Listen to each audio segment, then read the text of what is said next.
Hello good morning everyone. हामी चाहिँ बिहानै उठेर लाग्यौँ तुप्चेश्वर महादेव मन्दिरतिर है त। अब मेरो मिनी ब्लग हेर्नु। हेलो गाइस, हामी चाहिँ मन्दिरतिर। कुन मन्दिर आउनु भएछ? दुप्चेश्वर। मलाई त थाहा पनि थिएन क्या बिहान सबैले दार्जिलिङबाट आइसक्यौँ दुप्चेश्वर।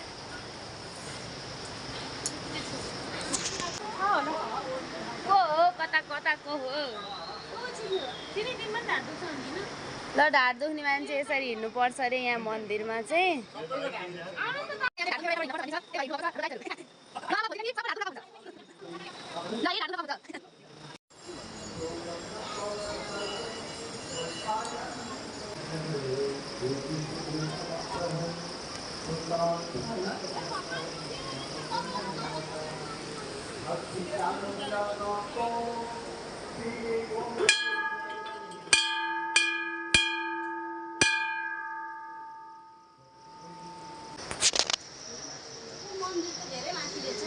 मन्दिर छ अझै माथि छ मन्दिर गाइस।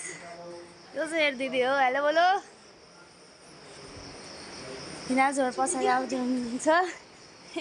सिलिकेर कुल्चिनु भएको छ उहाँले। अनि म चाहिँ हिँड्दैछु।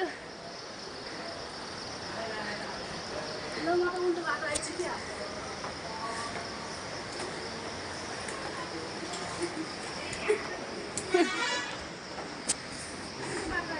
हाम्रो गणेश भगवान चाहिँ बाटैभरि हुनुहुँदो रहेछ। एभ्रिवान उकालो चाहिँ बगाले रहेछ है मन्दिरको। आउँदै हुनुहुन्छ। हामी चाहिँ यत्रो उकालो चढ्दा चाहिँ मन्दिर पुग्यौँ। यहाँ चाहिँ पूजा पाठ गऱ्यौँ। म चाहिँ यहाँ पुरै ढोक्दै हेरिरहेको छु। अनि अझ टिकटक बनाउनुपर्छ, राम्रोसँग बनाइदिनु भन्दै ढोक्दैछु। हेर न ढोकेको मक्क गरेर।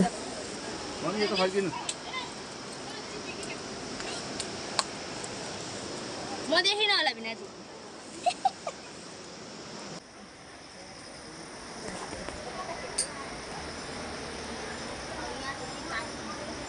हामी चाहिँ मन्दिरबाट झरेर यहाँनिर अब हामी फोटो खिच्छौँ।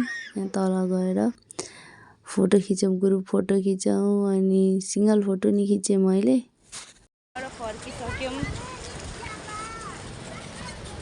मन्दिर चाहिँ एकदम राम्रो ठाउँमा रहेछ, रमाइलो लाग्यो।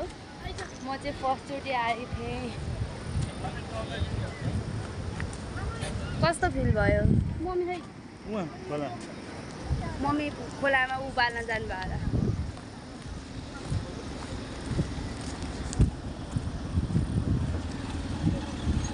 उबाल्न गयो होला नि होइन? तपाईँलाई कस्तो फिल भयो? मैले टिकटकमा मात्रै देखेको थिएँ।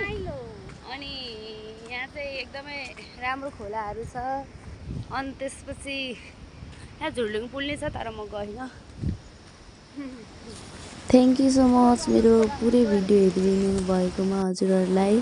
मेरो च्यानललाई चाहिँ सब्सक्राइब गर्न चाहिँ नभुल्नु होला है त। लाइक, कमेन्ट अनि सब्सक्राइब। Thank you guys.